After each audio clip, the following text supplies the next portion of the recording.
মুসা আলাইহিস সালাম ফেরাউনের বাবুর্চিকে এক থাপ্পড় মারলেন রেগে মেগে। উনি থাপ্পড় মারছিলেন আদব শিক্ষা দেওয়ার জন্য, কিন্তু বেচারা সাথে সাথে মরে গেছে। উনি মারছিলেন আদব শিখানোর জন্য, বেচারা যে মরে যাবে মুসা আলাইহিস সালাম জানতেন না। এখন দেখে সব গুনাহ, সেটা তো মরে গেছে, অক্কা পাইছে।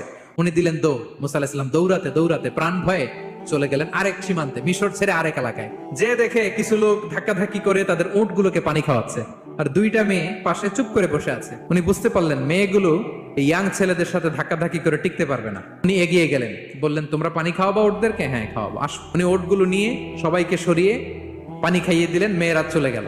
এবার বাবার কাছে যেয়ে বললো, বাবা এমন এক ছেলের সন্ধান পাইছি, ছেলেটা খুব ভালো, আমাদের চেহারার দিকে তাকায় না, মাটির দিকে তাকিয়ে কথা বলে। আজকে এই লোক না থাকলে আমরা আমাদের ওটগুলোকে পানি খাওয়াতে পারতাম না।